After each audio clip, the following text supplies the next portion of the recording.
Beyond the Red House, where we turn trauma into triumph and pain into purpose.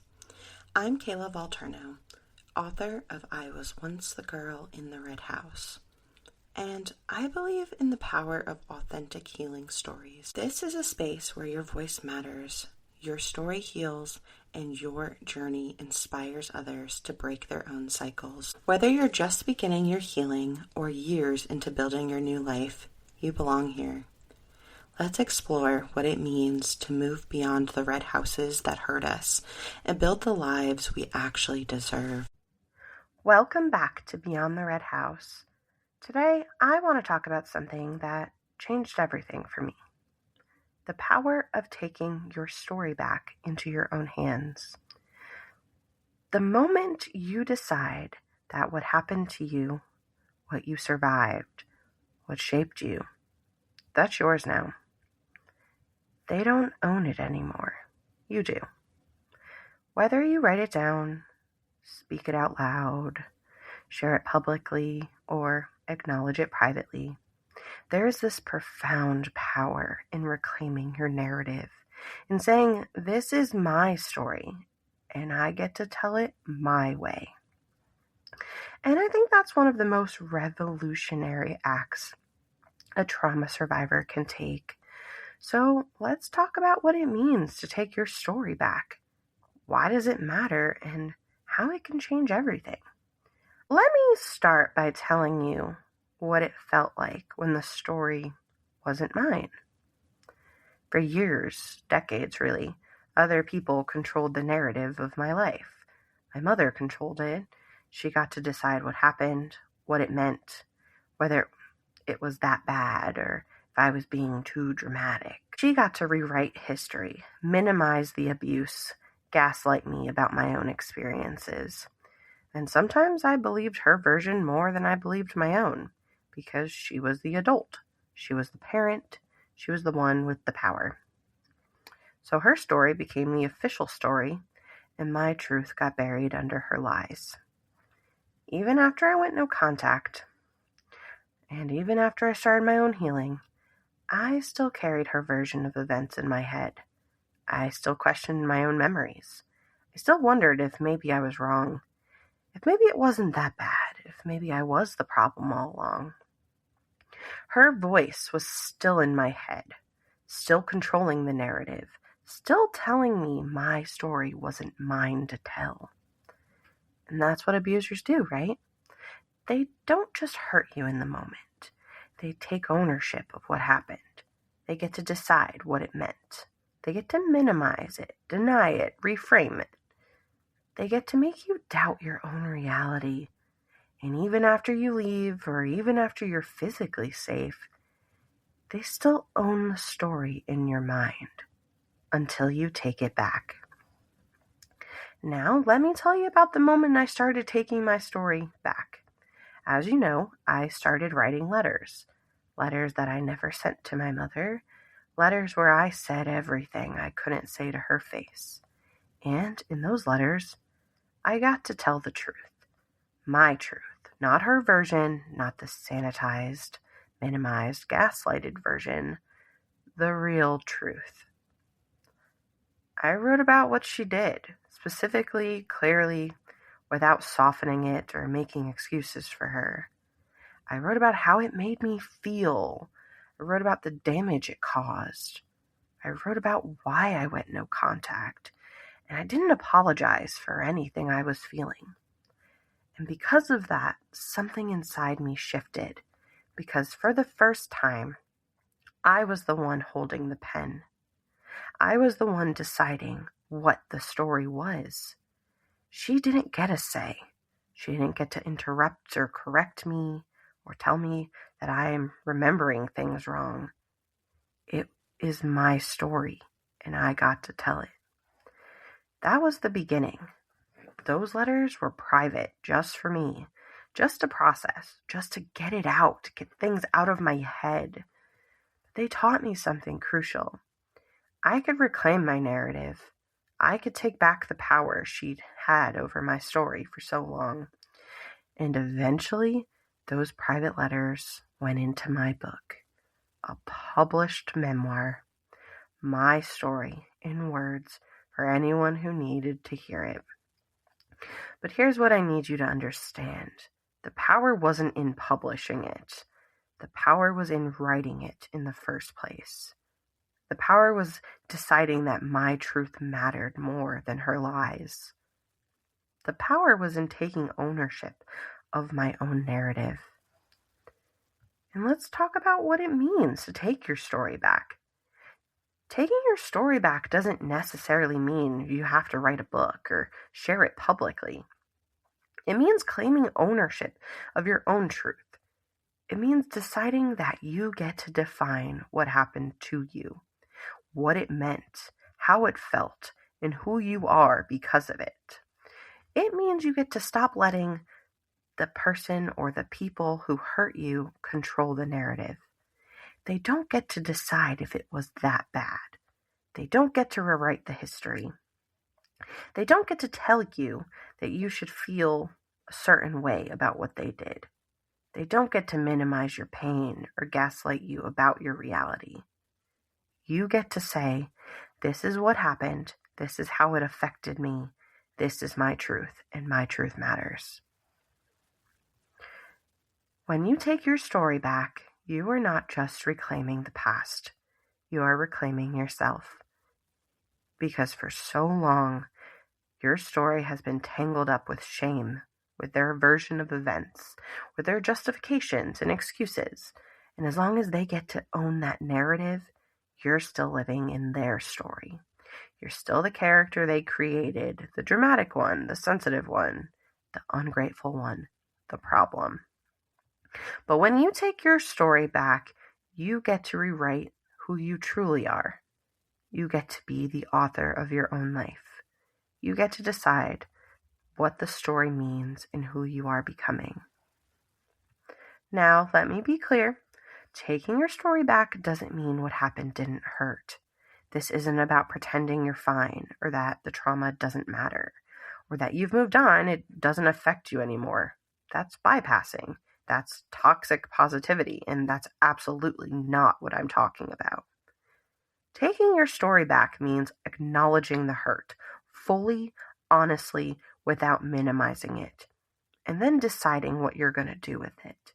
It means honoring your pain while still refusing to let that pain be the only thing that defines you. It means saying, yes, this terrible thing happened to me. Yes, it hurt me deeply. Yes, it changed me. And also, I survived it. I'm healing from it. I'm building a life beyond it. I'm not just a victim of what they did. I'm a survivor who got out. I'm the person breaking cycles. I'm the author of what comes next. You get to hold both truths. You were hurt and you're healing. They wounded you and you're reclaiming yourself. Let's talk about all the different ways you could take your story back, because it's not a one-size-fits-all. For some people, it's writing, journaling, letters you've never sent, blog posts, poetry, memoir, getting it out of your body and onto the page where you could see it, where you can name it, where you can own it. For some people, it's speaking, talking to a therapist, telling a trusted friend, telling your story out loud, hearing your own voice say the words, claiming it in the speaking of it. For others, it's art, painting, photography, expressing through music or movement or any creative medium that allows you to process and reclaim without having to find the exact words. For others, it's testimony, sharing in support groups, speaking publicly, using your story to help others who are walking the same path. Maybe for some, it's internal. It's the private work of acknowledging your truth to yourself, writing it in a journal no one will read, speaking it out loud into an empty room, or simply deciding in your own mind and heart that this is my story and I'm taking it back. There's no right way to do this. There's only your way. The power isn't in the method. The power is in the claiming. The power is in the deciding that you own your truth, that your versions matter, and you get to tell it. So let me tell you what happens when you do take your story back. You stop living in their version of reality. You stop questioning your own memories. You stop minimizing what you went through. You stop making excuses for them. You get to exist in your truth instead of their lies. You break the shame cycle. Shame lives in silence. It lives in secrets. It lives in the gap between what really happened and what you're allowed to say happened. When you claim your story and you speak your truth, shame loses its power. You're no longer carrying their secret. You're no longer protecting their reputation at the cost of your own healing. You reclaim your voice. For so long, you were silenced. You learned that your truth didn't matter and that speaking up had consequences. It was safer to stay quiet.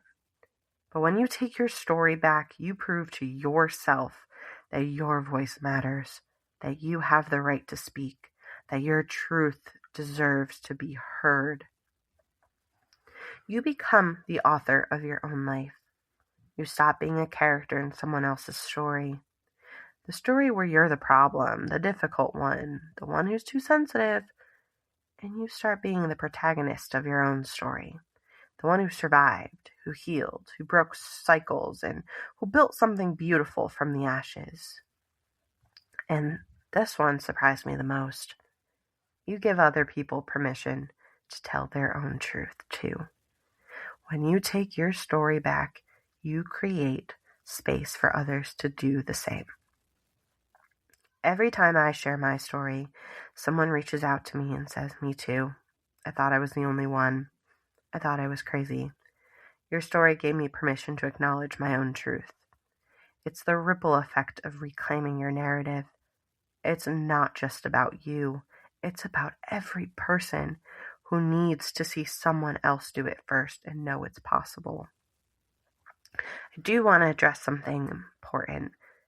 Taking your story back can absolutely be scary. There's risk involved. When you claim your truth, especially if you share it with others, of course, there might be consequences. People might not believe you. They might defend the person who hurt you. They might tell you you're being too dramatic, holding grudges, that you should just move on. Or they're your parent. Why would you do that to your parent? You only have one. Yeah. Another very scary thing is your abuser might retaliate. They might start to spread their own version of the events. They might discredit you or paint themselves as the victim. That's absolutely scary and real. I'm not going to pretend it's not. But what I learned is those consequences are worth fighting for it, for the freedom that comes from owning your own truth. Living in someone else's narrative, carrying their version of events, protecting their reputation while your truth stays buried has consequences too. It costs you your peace, your sense of self. It costs you your voice. And of course, taking your story back is uncomfortable. It might be messy. It might create conflict. But at least you're living in your truth instead of their lies. And you'll be free. Now, let me tell you what it feels like. After taking my story back, I don't carry her version of events anymore. I don't question my memories. I don't minimize what I went through. I know my truth, and I own it fully. I don't feel shame about what happened to me. I do feel sad sometimes, and I feel angry more than sad. I grieve what I lost and what I never had. But I'm not ashamed, because it was not my fault. I was a child. She was the adult. And I get to say that now without her voice in my head telling me that I'm wrong. I have my voice back. I can speak my truth without fear. And I share my story to help others. I could stand in my reality without apologizing for it. I'm free. I'm free from her control. I'm free from her narrative. I am free to be who I actually am and who I want to be instead of who she wanted me to be. So, here's what I want to ask you. Whose story are you still carrying? Whose version of events is still living in your head, controlling the narrative, making you doubt your own truth? What would it look like to take that story back, to claim it as yours, to say, this is what happened, this is my truth, and it matters? Now, I'm not saying you have to write a book. You don't have to share it publicly. You don't have to tell anyone if you're not ready. But what if you started privately?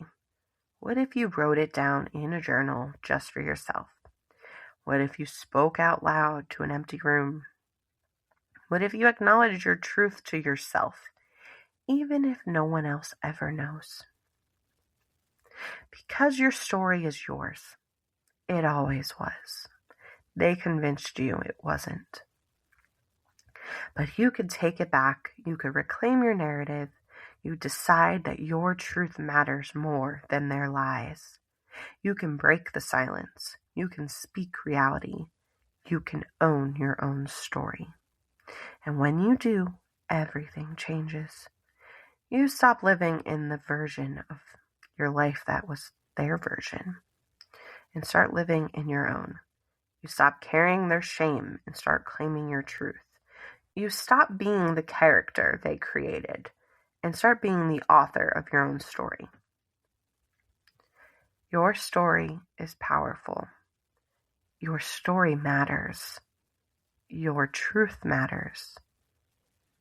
Your voice deserves to be heard. They don't own your story anymore. It's yours. It's always been yours. And now you get to tell it however you want to. Whether you whisper it in private, shout it from the rooftops, whether you write it in a journal that no one will read, or if you do what I did, publish it for the world to see. Or if you share it with one person or with thousands, however you tell it. Whenever you're ready, just know that taking your story back is one of the most powerful things you can do in your healing journey. You are not just reclaiming your past, you are reclaiming yourself.